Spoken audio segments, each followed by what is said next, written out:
Want to shop Walmart Black Friday deals first? Walmart Plus members get early access to our hottest deals. Join now and get 50% off a one-year annual membership. Shop Black Friday deals first with Walmart Plus. See terms at walmartplus.com.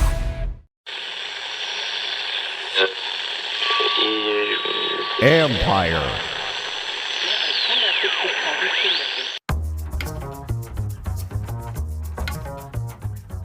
Hey babies, hey babies, hey babies, hey babies, hey babies, hey babies. Hi everyone, hi everyone, hi everyone, hi everyone. Solo today, guys. I'm giving Callow a little bit of break.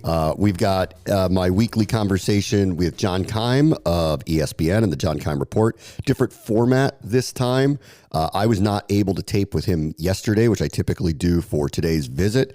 So I took a piece of the live stream that we do on the Ampire Media YouTube page that we do typically Tuesday nights. I won't be on it this particular Tuesday night because of Thanksgiving week and other commitments that I have, but typically every Tuesday after the games, we do a live stream on the Ampire Media YouTube page. You should come. Tons of people show up. It's awesome. We just have a free-flowing chat about the team. We'll put up questions. We talk to everybody, to the fans. It's awesome. So I invite you to join us. John will have his this Tuesday night. I'm not sure who the guest will be, but typically I'm on with him. Anyway, long story short, because I could not tape with him yesterday because of other commitments. Yesterday did not get out to the park. I'm not going to do the typical visit with him where I do the interviewing. I'm just going to play you a piece of that conversation, and I think you'll see it's just as informative and it's just as fun. So that's coming up in a little bit because I didn't want to miss out on our opportunity to get this audience the conversations that John and I have every single week. That is obviously part of his podcast, the John Keim Report, but check it out. I think you'll enjoy it. And then later in the show, you're going to hear from Mike Minnich, who I called the Washington Spirit matches with. In 2 days, the Washington Spirit are going to be playing for what will hopefully be their second NWSL championship. They have made it to the championship round. They're going to face the number 1 seed, the Orlando Pride, Saturday night in Kansas City, 8 p.m. kickoff. You're going to be able to hear that game right here on ESPN 630. You could stream it through the Washington Spirit as well. Me and Mike are going to get a chance to call this. It's going to be awesome. I cannot wait. Orlando is one of the teams that Washington didn't beat this year. Of course, very few teams did. Orlando did not lose a single match until like 3-4 weeks ago. They lost 2 matches right at the end of the season. They were undefeated and had already won what's called the Shield, which is the regular season league championship. They actually clinched that against Washington in early October. They had not lost a match up to that point. So they had already clinched the number 1 seed. Like all they were going for was history, like an undefeated season, and they did not get that, but the losses didn't matter in the standings for them. So that's the kind of season that they're having. They have a legendary player, Marta, on their team.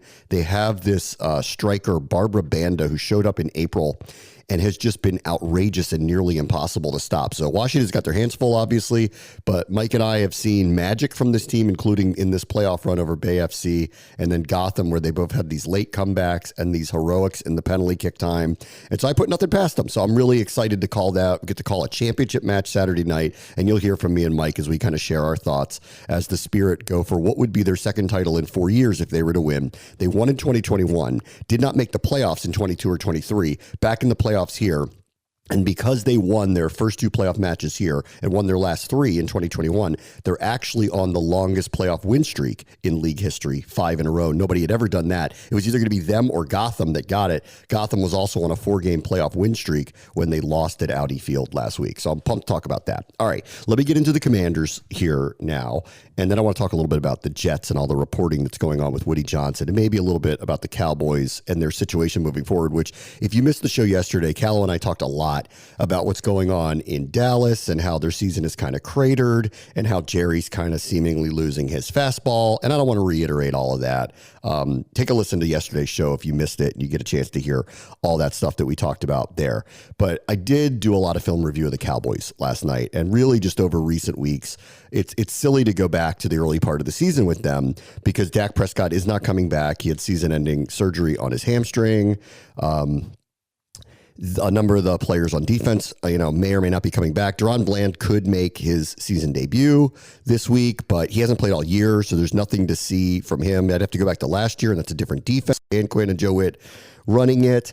This guy Martavian Overshown has been the kind of emerging star for them. He's been there for a few years. I don't really recall him playing very much the last couple of years, but he's really emerged as kind of a second speed type playmaker, chaos agent type player alongside Micah Parsons.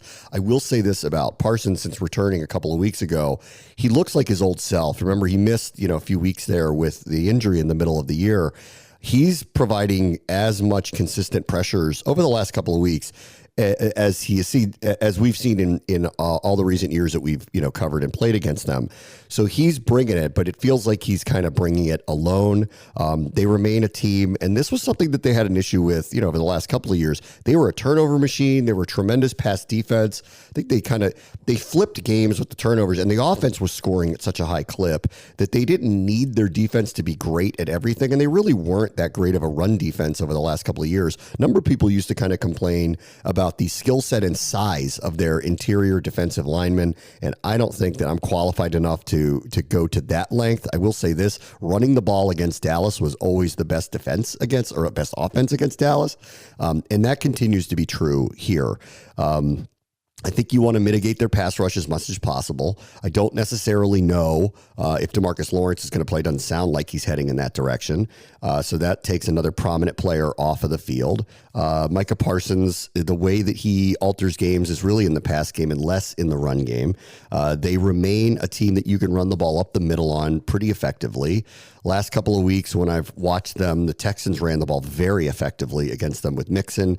And of course, Philadelphia didn't. It's hard to go back and look at Philadelphia, especially after seeing them in person and seeing what Saquon's doing and seeing how their offensive line is functioning right now. It's kind of hard to look at that one and go, okay, well, that's the weakness of the Cowboys. It might just be the strength of the Eagles. Like, I think in fairness here, I think after we saw it too, that turns into an avalanche against them. Saquon has more yards before contact than I think any other running back in the NFL. I might be wrong about that, but if he's not, he's in the top 5, and which means like he's not getting touched till 3-4 yards down the field. I mean, you can't beat anybody when that's happening. So they're winning up front, and he clearly is elusive and very difficult to bring down. But if you're not even touching the guy until he's 3-4 yards down the field and knowing how he finishes and his penchant for hitting big plays, you're done against a team like that. So it's hard for me to go there and look at that and go, okay, because they did it, Washington's going to be able to do it. Washington's had a very effective run game. No offense, B-Rob, Austin Eckler, et cetera. We don't have a Saquon Barkley. And no offense to the offensive line. I think we have, this is a big story this week. We have an offensive line that I think has punched above what I thought it was going to be, but it's not as settled or as set or as dominant as the Eagles one is. That said, when I think about what Dan Quinn said, and I've talked a lot about this with Callow earlier this week, about the need for this group to practice together and how they kind of haven't done that since Jaden Daniels' rib injury and since the offensive line, kind of had the pile on injuries. Yesterday, when Dan Quinn spoke to the media, he described it as we have a pool party again because all the offensive linemen are back. And at this point in the season, healthy is an operative word, but healthier enough to have the group out there practicing, I do agree is a big deal. Having Jaden out there for all the reps, and not that he hasn't probably for the last week, or so, is a big deal. But last week, even they admitted, like, look, on a short week like this, when you play on Sunday, players are off on Monday. Tuesday's really just a walkthrough. Wednesday is a semi-full practice, but you don't want to burn the team out because they have to turn around and travel later that night, get to Philadelphia, get their bodies ready to play. It isn't really a week of practice. So this is everybody. So this would be an excuse anybody could use, but I will hear them out on some of it and say, I felt for the past couple of weeks they've needed a bye week very badly. They got a mini version of it.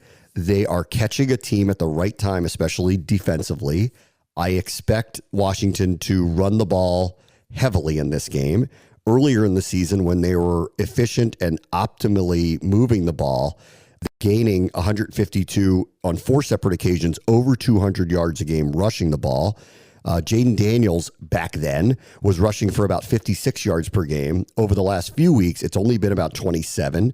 Is that a defensive shift, or is that Daniels being marginalized by his injury? A little bit of both. We don't know. But if he's healthy, like they say he is, and use the word healthy operatively, and the offensive line is healthy, and we'll use the word healthy, optimally healthy, or as healthy as they can be, then I think we shift back into that mode where this is actually more of a 50-50 run team that actually runs the ball more effectively than they have in recent weeks.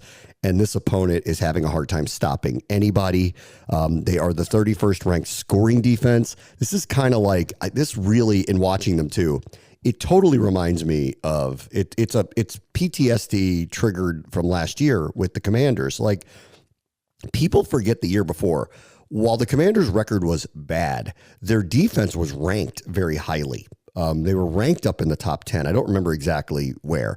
And if you really go back and look at a number of the players that were on defense, especially on the defensive line, and you were getting prime play from Daron Payne, John Allen, Montez Sweat, Chase Young to whatever degree it was when he finally came back.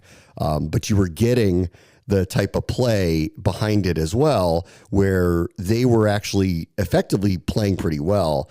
The drop-off was so significant last year. It really, I think, kind of was more of a testament to what was happening in and around the organization and all the injuries around it. And then, of course, all the different, they get an inordinate amount of attention because they're the Dallas Cowboys. And so it's crumbled. And the last couple of weeks, really what it's been about, because they're very competitive early in the games. They have really good players still out there, although they're missing a lot of them.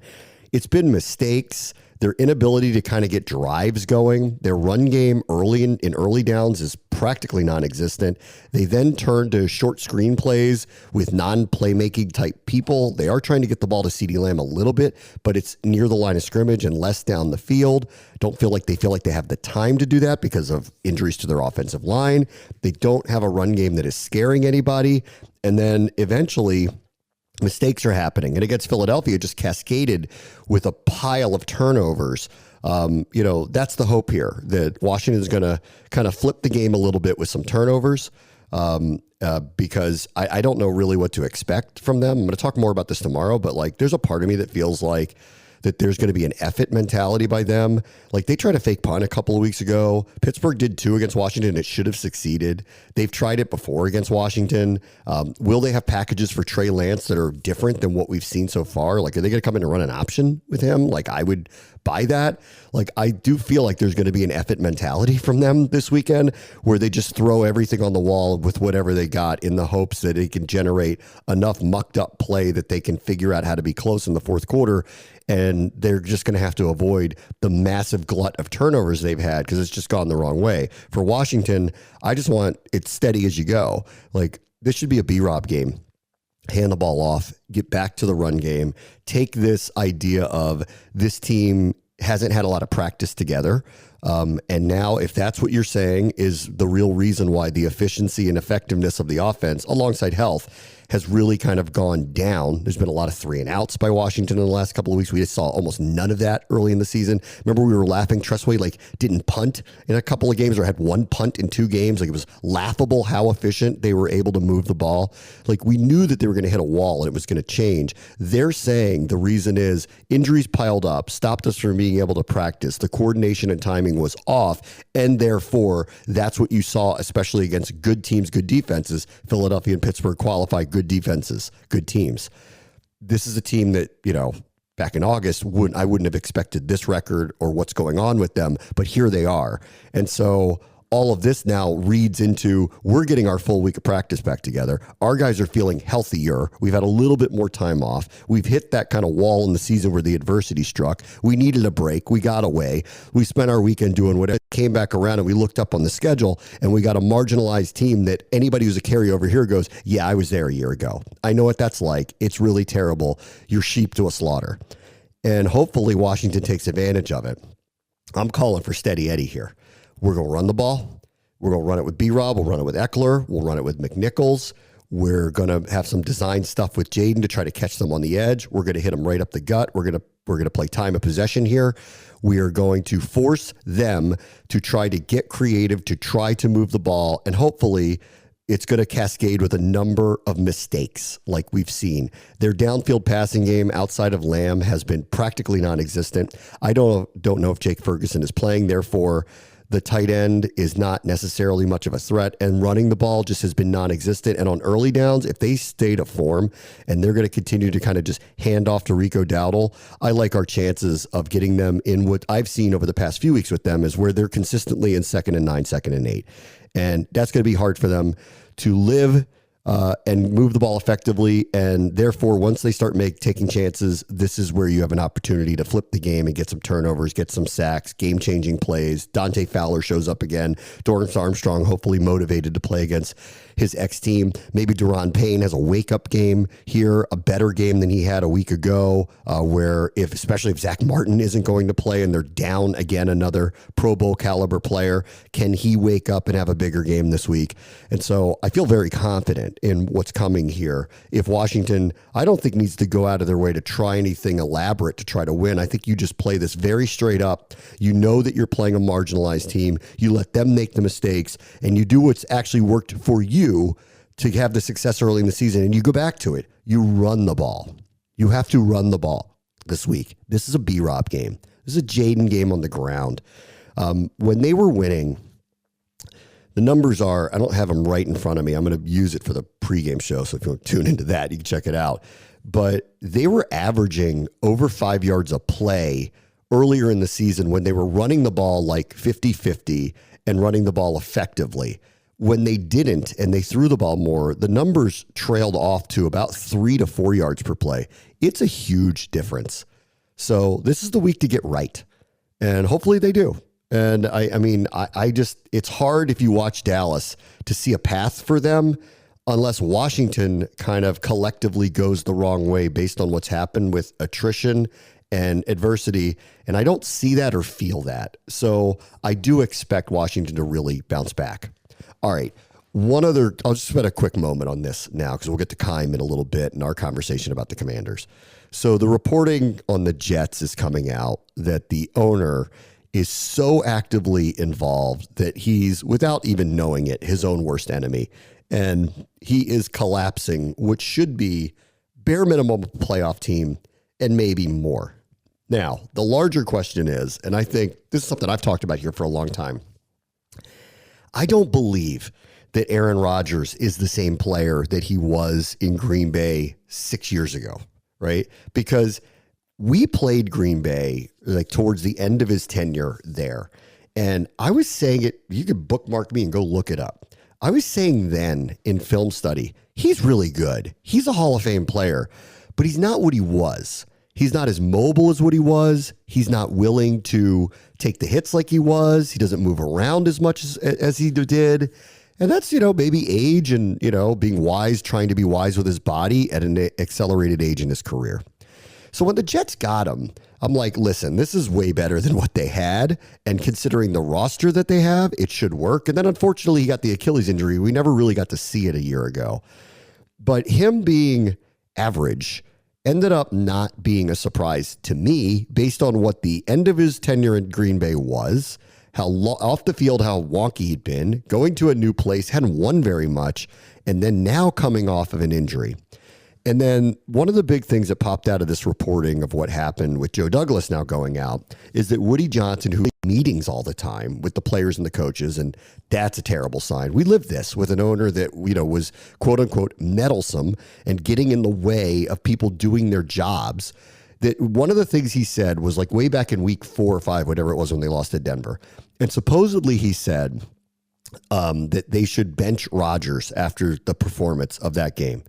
And then some people took that as, oh my God. And other people thought that that's a joke. He's kidding. Like, here's the problem with that. And I believe actually he was probably kidding, although I don't know, because what did they do a couple weeks later? They traded for Devontae Adams when Aaron Rodgers wanted that to happen. They've gone out of their way to do all the things that Aaron wants. Robert Saleh was fired. Rodgers can pretend that he had nothing to do with it. But if Rodgers told Woody Johnson, please don't do that, I think it's a big mistake. I don't think Woody Johnson would have done it. So it's not that he called the code red, but he didn't prevent it from happening, right? Like we all get that.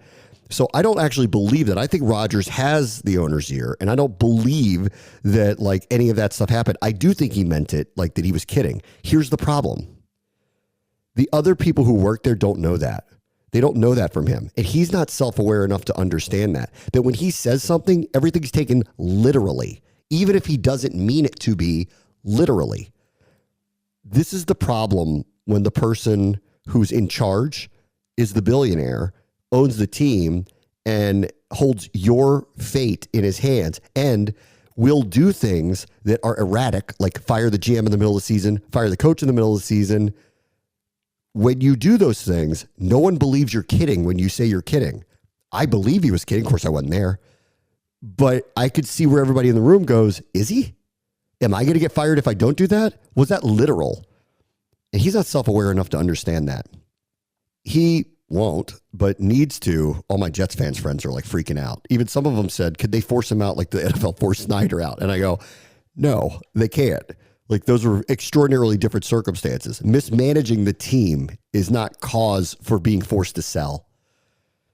And we've just, I don't know. I guess I've been around too long. We've lived some of this, and it's not going to get better. It's probably going to get worse. And the craziest part of that team, they're about to reboot a team that has 5+ prime aged Pro Bowlers on it. Maybe more. So if that's a fire sale, call me interested. And I think Adam Peters is going to be very interested in some of the talent that is there whenever they figure out who's actually in charge. All right, Keim next. Bram watch the show. ESPN 630 Sports Capital.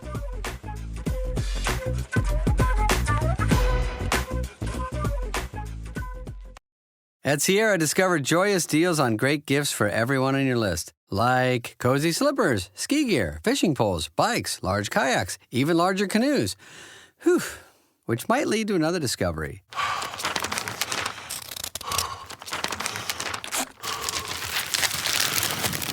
Wrapping gifts is the only sport you need to stay fit this season. 'Tis the season to discover great gifts at unexpectedly low prices. Sierra, let's get moving. This episode is brought to you by Allstate.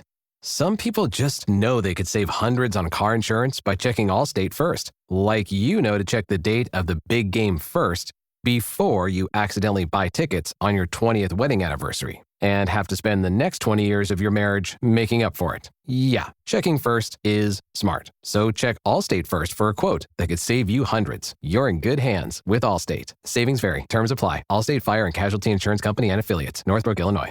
Hey, it's Bill Simmons from the Bill Simmons Podcast here to tell you about Michelob Ultra Courtside. It's getting fans closer to the NBA with a chance to win prizes like courtside seats, a trip to All-Star Weekend, and much more. Check it out at MichelobUltra.com/courtside. Michelob Ultra Superior Access, Courtside 24-25 sweepstakes, no purchase necessary. Open to U.S. residents 21 and up. Begins on October 1st, 2024, ends July 1st, 2025. Multiple entry periods. Visit MichelobUltra.com/courtside for free entry deadlines, and official rules. Message and data rates may apply. Void where prohibited.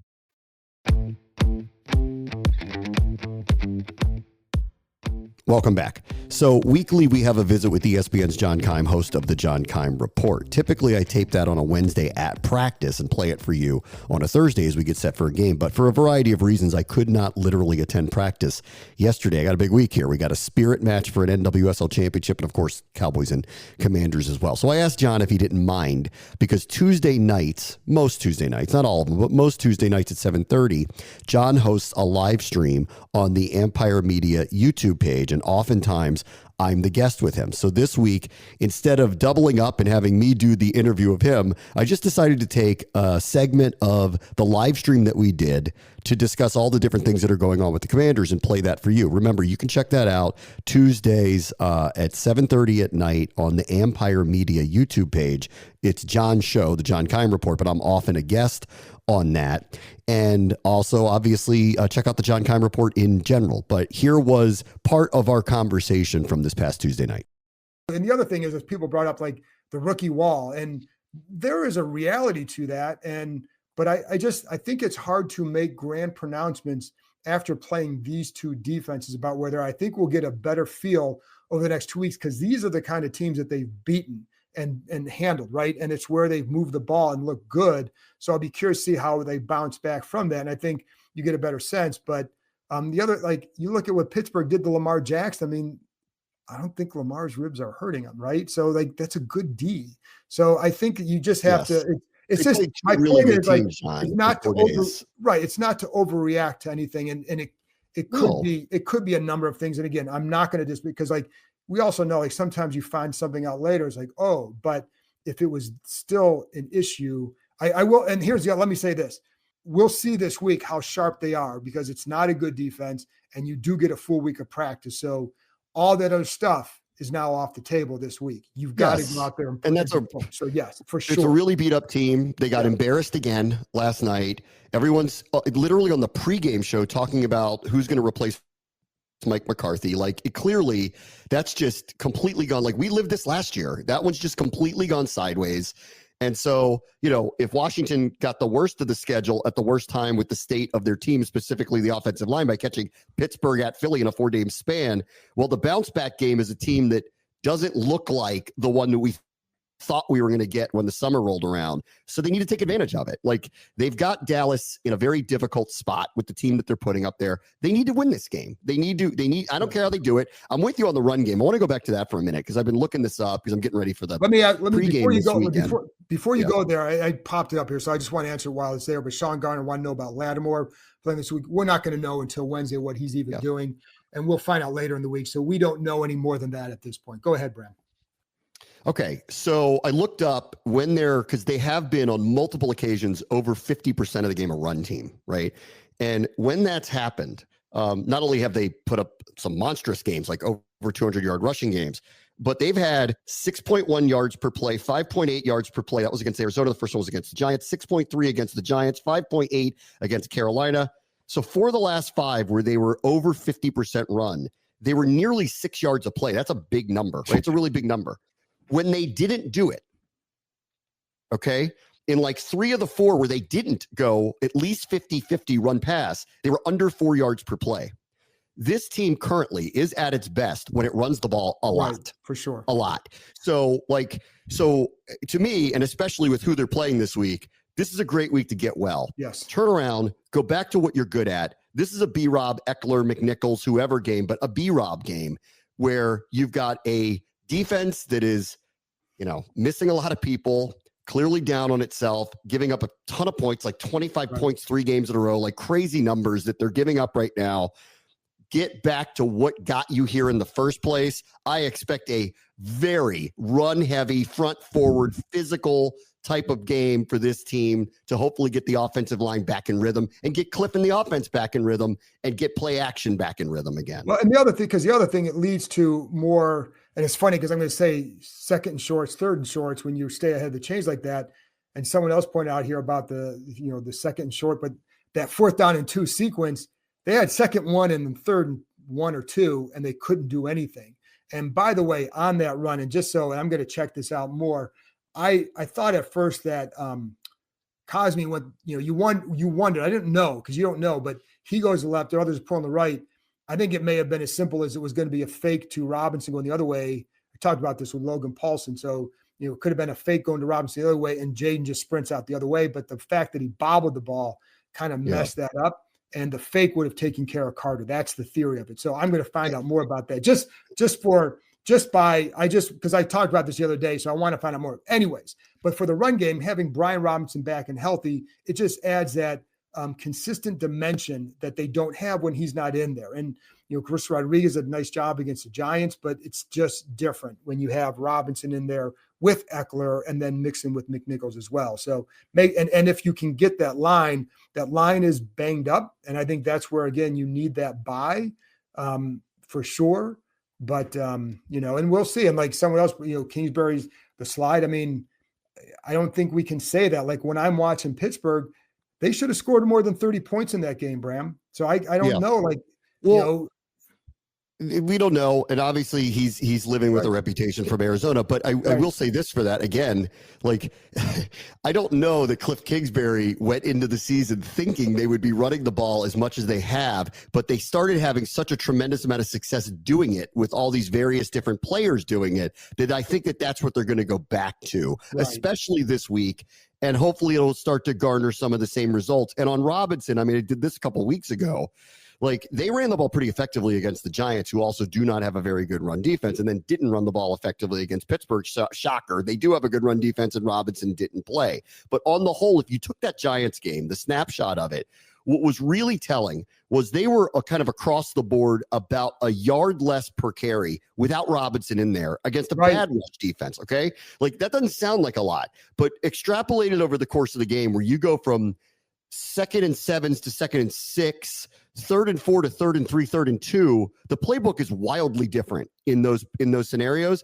And that's where on the margins that it makes an enormous difference outside of he does do a couple of these physical and kind of emotionally charging runs like the one he had against Philadelphia. He can be a heartbeat for them. And at times, it's that extra yard or two that makes all the difference in the world that extends these drives. So his presence is enormous for them. Running the ball is enormous for them.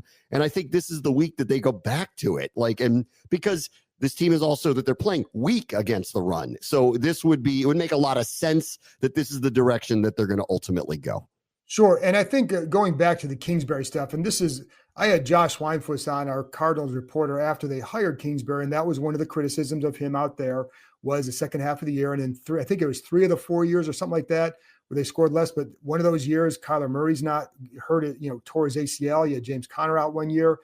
But in talking to other people, they would say, there were things that they figured out. But I don't think this is the same offense. And you also have a different quarterback. And to be honest, you have a quarterback here, a young quarterback, who studies a lot more than what Kyler Murray did under Kingsbury out in Arizona when they were together. So I don't know that you can say this start of it. Again, 3 of the last 4 weeks, they've played defenses that are considered top 10 defenses. And 2 of them, I would say, are 2 of the best that they will face this year, period. So it's hard to say that is it that. That's why I think this week, and to a lesser degree, Tennessee, but Tennessee has a good D in terms of yards. That's what I think we'll get a better feel for. So I'm not ready to go there yet because they scored, they should have scored. They didn't. The Bears game was a red zone thing. Got to do better there and be more consistent for sure. And the Giants, it's always a weird one, but they also had the ball inside the 5 and taken a knee late. So yeah. I'm not ready to go. Bears game, poor in the red zone, last 2 weeks, 5 for 5 in the red zone. So it's hard to kind of figure, it's hard to figure. I'm not ready to go I'm not ready to blame it on some slide at this point. I think, and we're really talking about one game. It was the Eagles, but to me, situational ball, you have to be better on 3rd down. But that, to me, some of that, Bram, goes back to the run game.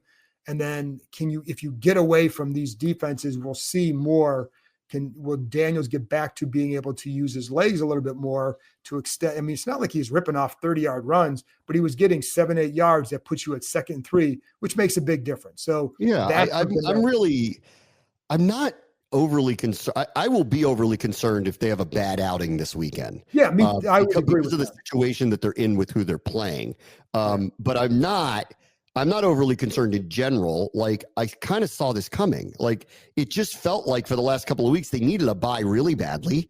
The injuries were piling up on them, specifically at one unit. They're taking on Philadelphia and Pittsburgh. It's bad time to have a bunch of O-linemen that are questionable and iffy to play. I actually thought the O-line did relatively well against Pittsburgh, all things considered.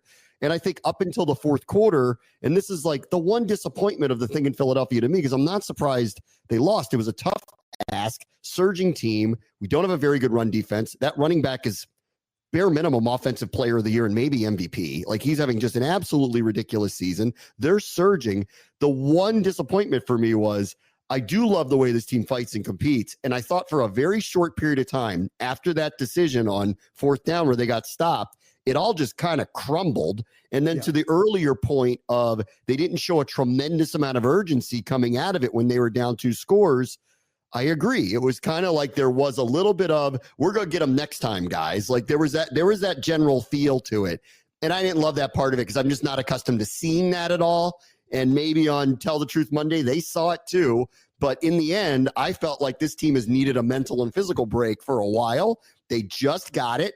And they're about to get another elongated one once they get through these next 2 home games. And if they're sitting 9-4, which I hope they are, and if they are, then all of this stuff that we're talking about will just be the adverse part of the season that everybody goes through. Correct. Philadelphia's, they were 2-2. Everybody has it. Let me say this too, Bram, and this is something else just for just the reaction to that Eagles game. This feels like it felt normal, right? And I say that because like the whole year it's been a magical ride, 7-2, right? And you get to the Pittsburgh game and it's a 1-point loss, but it's actually a really good game. The Eagles game was the first one I felt like people were really genuinely ticked off, right? And I enjoy that because it means that like you guys are expecting more, the expectations are raised. That's a good thing. Like, and it should be like that, right? But I think that to me that was part of it. Felt like it felt like Philly radio after they lose, where people were just like, but that passion is good. Like I think that's it can be sometimes tiring to receive all that, not necessarily directed at us. However, I think it's great because it means people are caring again. And I just think it's been a while since they cared to that level, and it's one game. And so, you can get it back. Does it mean they still have work to do with their roster? Absolutely. Like, and the first group that would tell you that are the people inside over at the Commanders facility. They know the work they have to do. And so I think that, but Bram, I did want to bring that up though, because that's one thing I thought about, like the way people talked about the 4th down call or the debate about Jaden or his ribs or whatever it is. That's good football stuff late in the year. And it's like, it's heightened. And I really, really, really like that. And I'm glad we're talking about that and not about like, what's the draft pick? Are they going to fire this guy? Right? When are they going to, who they going to, you know what I mean? No, we're like I said, I'm not worried. Like, I think you play good teams, you lose to them sometimes. The schedule was not set up very well for them to be successful this past week. I didn't think they were going to go 15-2. I don't know why anybody thought they would, so like, everybody chill out, calm down. We're good. And they're going to turn around, and it looks like they're catching a break this week with a team that has a set of injuries that I kind of can't believe, and clearly bad narratives about what the future is going to be for them. So the schedule opened up all of a sudden for them in a game that didn't feel like it was going to be this way a month ago, and now it suddenly is. So they need to take advantage of it. And if they do, they're back on the winning side. Everybody feels good. They're a week away from a bye week playing an under 500 team at home. You don't like that? I do. Like, that feels good to me. Like, if we're sitting at 9-4 going into the bye week, 4 to go, 2 of them at home, 1 of them again against Dallas, where their season will be over by that point. I feel pretty good about where we are. So I think everybody needs to steady. I am with you. I appreciate that everyone's standards have gone up. Mine have too. And that's why I expect them to win this weekend. This is the first time I'm like willing to say it out loud. I expect them to win this weekend because the standard is up and they're catching a team that is really undermanned, and hopefully they'll take advantage of it. Yeah, because if they don't, that's when you start to say that's when things are questioned. But I also understand like there's a lot of angst because of what happened the last few years where, not necessarily last year, but the previous 2 years where it hits a stride, but that team was never as consistent as this one. And I would say this, like being around this team, the mindset is so much better and healthier. And I think more conducive to long-term building and success, but you got to do it. You got to go out and do it, Bram. So got anything else you want? Statement from Jason, who says, I just wanted to see them beat a good team. Oh, yeah. Arizona's over 500 and they killed them on the road.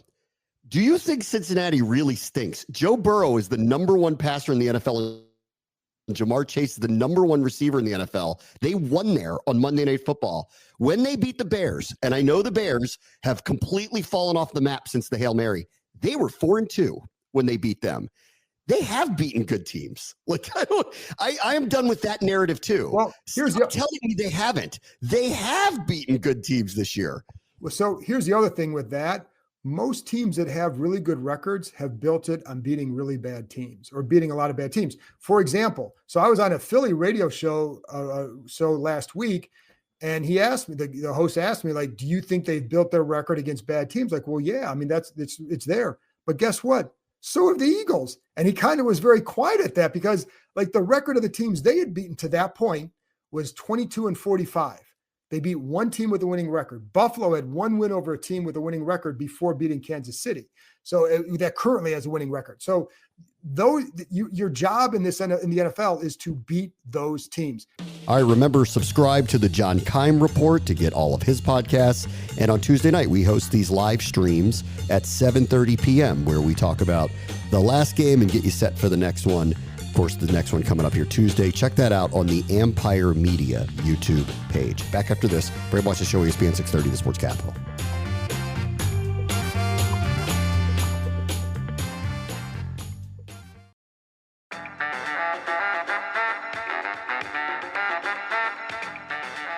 This week's Spirit Spotlight features a championship match as the Spirit have advanced to face the top seed in the NWSL Orlando out in Kansas City, and we are going to be privileged to call that for you. Saturday night, 8 p.m. kickoff right here on ESPN 630, the Sports Capital, or through WashingtonSpirit.com. I'll be on the call alongside Mike Minnich, who joins me now. This is exciting. This is our first year doing this together, and we get to call a championship match. I mean, I really honestly couldn't have asked for much more than this.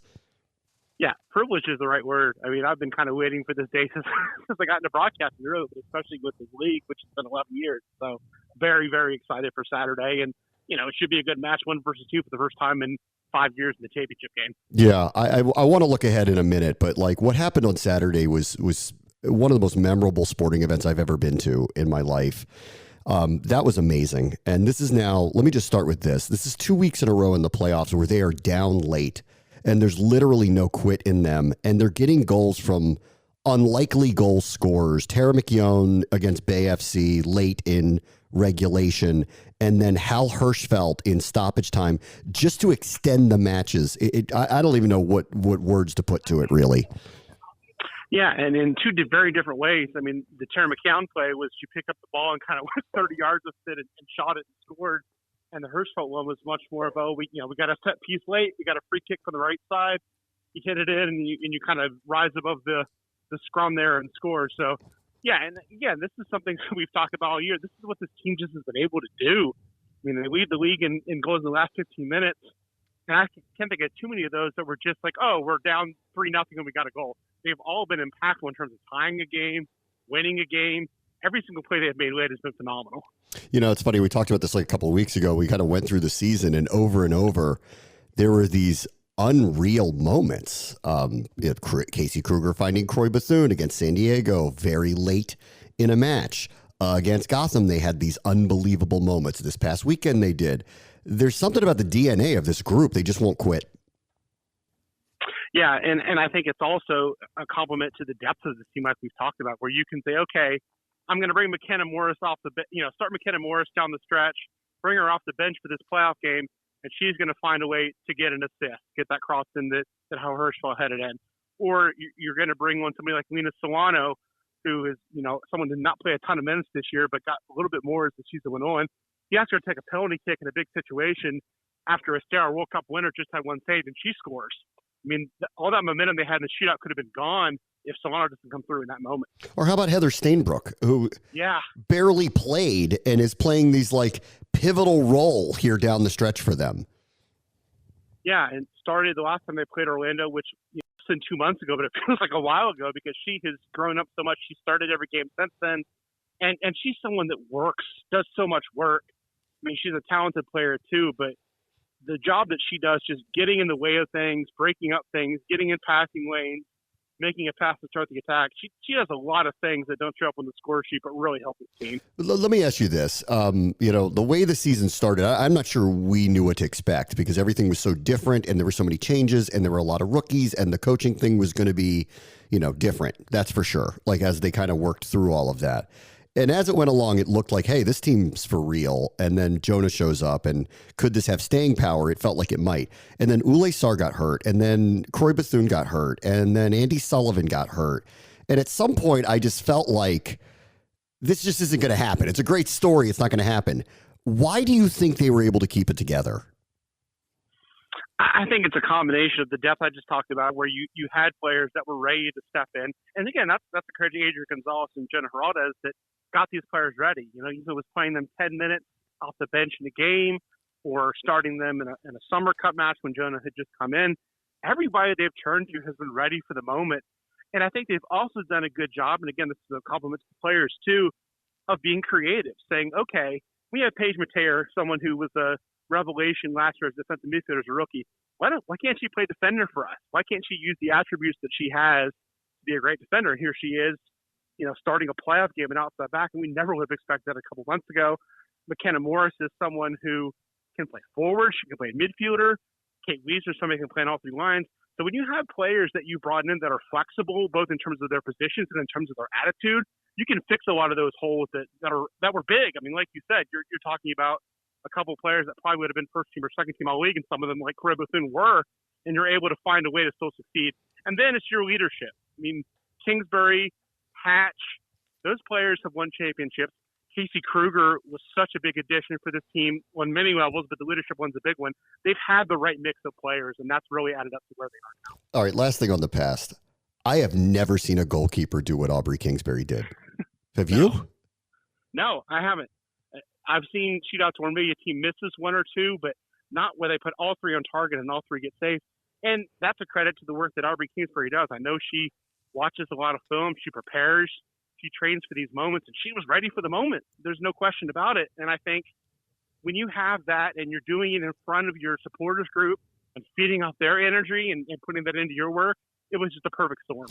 The part that really got me too was she was so confident. Like, she was walking down the field, waving a towel, like rallying everybody up as if she knew that she was going to come through. It really, this was a goat. I've never seen anything like that on that in any match, let alone a stage like this. I've never seen anything like that. Well, and you contrast that with the other situation where Gotham's got Ann Katrin-Berger, named the goalkeeper of the year for the league, came in mid-season, German player of the year, Olympic hero, and not that she wasn't confident, but Aubrey Kingsbury, you could just tell was more confident than she was, and she was able to perform. Okay, so that's the good news. Here's the bad news. The team that they're playing didn't lose a match until about 3-4 weeks ago. I know everybody thinks of them as this offensive powerhouse, and we'll talk about that in a minute. They've only given up 23 goals the whole year out of 28 matches or whatever it is, too. So defensively, they're tough. They're number one in this league, and they're the favorite for a reason. Yeah, and defensively, they took a big leap forward. Last year, they were a team, the last couple of years, really. And this is kind of Atlanta's reputation where you've had Marta throughout this. You had Alex Morgan. You had really good offensive players, but you couldn't stop anybody. And that was the case last year. They were one of the winningest teams in the league, but they missed the playoffs because they couldn't stop anybody. They actually missed out on the playoffs in goal difference to Gotham. So if they'd been better defensively, they would have made the playoffs last year.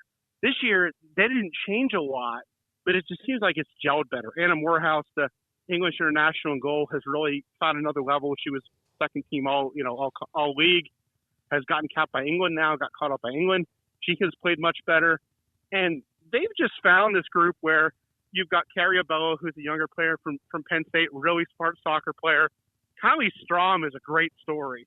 She was someone who was brought into this league fairly early by Boston, was released, washed out there, went to Europe, was playing in the Czech Republic, and revived her career, then was playing in Spain and got her way back to the U.S., and she has been a rock for them. Emily Sams, who was drafted fairly recently out of Florida State, Mark Krikorian, the Spirit Gym's former player, she made the Olympic team. She has really had a great year. And then they've just had players like Corey Dyke, who's a younger player but really athletic. They traded for Carson Pickett, who's a veteran in this league. They've done a nice job of not getting big names defensively, but names that fit the way they want to play. And you've got a coach in Seb Hines, who was a defender himself, so he knows how to coach that group. Let me ask you about Barbara Banda. So for anybody who's paying attention, she's dominant and feels like one of the unstoppable players. So how do you think the Spirit try to handle her? I think the biggest thing with her is, and it sounds simple, but it's hard, you can't make mistakes. You cannot turn the ball over in a position where Barbara Banda or Marta can hurt you. And we saw that some against Gotham, especially early, where they were able to really pressure the Spirit and force turnovers. Atlanta does a little bit differently. They're not a team that's going to really press you high and put pressure on you, but they're going to pounce on mistakes. They're going to jump in and pick off passes, things like that. So they're not going to pressure you, but they're getting in a position to turn you over.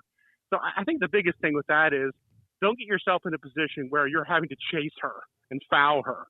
You got to keep her in front of you. She's a great player even with her in front of you, but you can't let her get into space where she can rip you apart. All right, last thing. What do you think the Spirit, what's the most important thing? If the Spirit are going to win, what do they need to do? That's a great question. I really do think that getting control of this game early is going to be huge, especially at a neutral site, where if you can kind of score, get the Atlanta traveling supporters out of the way, I think that's important, because then you can manage the game better late. We've talked about the depth of this team and their bench. If you can get a lead and say, okay, well, we don't need to run Ashley Hash into the ground, we can bring somebody on for the last 20 minutes. I think that's going to be really big. But again, we've seen this team chase games and be good too. But I do feel like if they can get a lead, they've been really good with the lead too. So if they can score first and kind of make Orlando come to them and force them to play out of style they don't want to play, I think that's really going to be key. All right, Mike, I can't wait. Saturday night, I'll see you there. Yeah. Coming up tomorrow, my interview with the head coach of the Spirit, Jonah Giraldez. This is the Bram Weinstein Show on ESPN 630, the Sports Capital.